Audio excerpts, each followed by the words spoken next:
Welcome to my channel! So, ayun, I've decided na magbablog na ako ngayon. So, on my first video, I'll be doing an unboxing video of my new MacBook Pro. Ayan. So, quick background lang. Bakit ko naisipan mag-vlog? Kasi, wala akong magawa.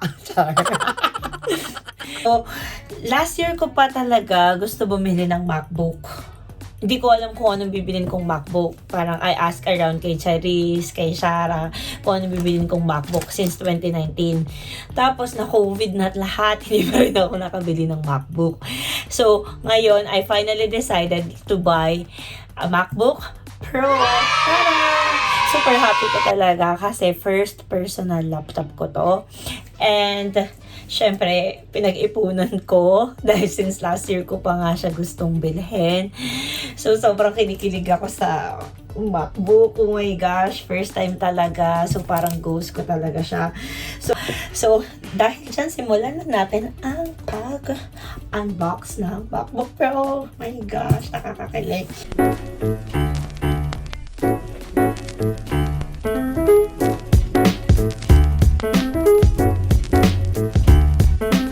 Oh my gosh. Ito na talaga siya. Oh my gosh, ito na siya. So makikita nyo, yung kulay na pinili ko is space gray. So space gray yan siya. So medyo mabigat yung laptop. So tingnan muna natin yung laman ng box. Meron siyang cord. Siyempre, nagpapagalitan ako ng mga kapatid ko kapag hindi ko tinignan daw yung laman ng box. So, meron siyang cord. And then, itong, ano siya, yung, alam niyo na yung mga contents, ganyan, MacBook Pro. May nagbabasa ba nito? So, later ko na lang yan basahin.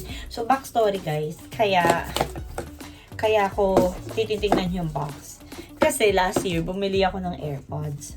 Laman ko lang na may charger pala siya dahil sa TikTok na kapag binuksan nyo siya, tada! May charger! So ngayon, nabash ako ng mga kapatid ko dahil hindi ko alam na may charger pala yung AirPods. Late ko na nalaman. Parang all this time, ang ginagamit ko is yung charger ng phone.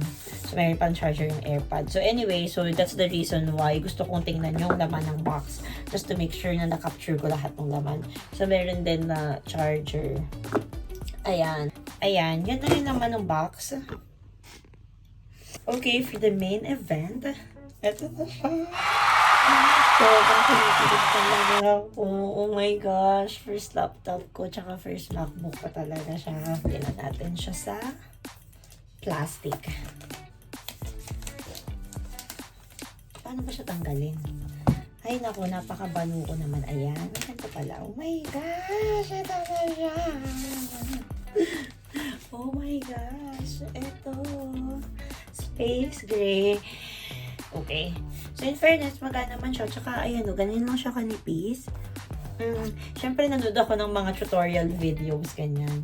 So, meron siya ditong mga plug or something. So, di ko alam kung para saan siya gamitin. So, i-figure out ko na lang yan next time. Baka walang kwento ng pagbablog na ito. Pero, ayan, i-open na natin. Tara! Ayan siya. Para makita nyo naman. Ayan. Nag-open na siya. Ayan, nag-load na siya, guys. Tapos, ito ata yung touchpad. Tapos, dito ata yung para fingerprint something. So, let's figure out.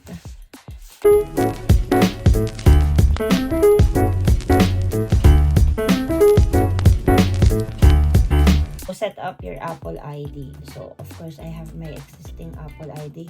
The reason why I decided to buy MacBook kasi, ayun nga,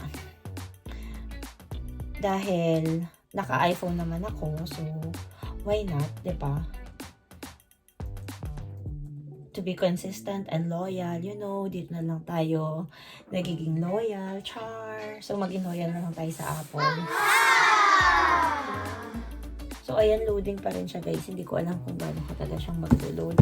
Pero, so far, okay naman yung size niya. Medyo mabigat siya. Pero, I mean, normal weight for a laptop. And then, hindi ko alam kasi wala akong comparison sa keyboard niya and all kasi this is my first MacBook nga. So, hopefully, good investment siya and all. Set up na ng Touch ID. Ito talaga inaantay ko eh. So, ayan. Tada! Para lang pala siyang sa iPhone. Ulit-ulit lang. Ayan. Maboard kayo dyan habang nagsiset ako ng Touch ID. Ayan, okay na ata siya. Okay na kaya yun? Feeling ko naman. Let's see. Choose your lock. So, light, dark, auto. Uy, in fairness, maganda yung dark. Yung auto, light. Wala pang pink. Gusto ko sana pink, char. Or dark na lang ba? Parang dark, emo, ganyan. Pero, or auto na lang. Select an appearance. Siguro i-auto ko na lang, tas saka ko na lang later i-change. Bet ko talaga sana pink. Hindi ko alam kung pwede siyang ma-customize. Ayan. Ang tagal ma-set. Ayan, wait na. Ayan na. Yay! My gosh. Ito na siya, guys. So, ngayon, ang next step is bumili ng mga accessories para magbuka na siyang pang-girl. Kasi so far, hindi siya mukhang pang-girl. Ayan. So, sobrang na-happy ako na na-deliver siya kagad. So, ayun. Tara! Ito na lang kasi nagpapakilig sa akin ngayon. So, hopefully, nag-enjoy kayo sa video. At may natutunan kayo, char? Meron ba? Parang wala naman. Pero ayun. Hope to see you on my next vid. Mag-active ako dahil bumili ako ng MacBook. May pang-edit na. Bye!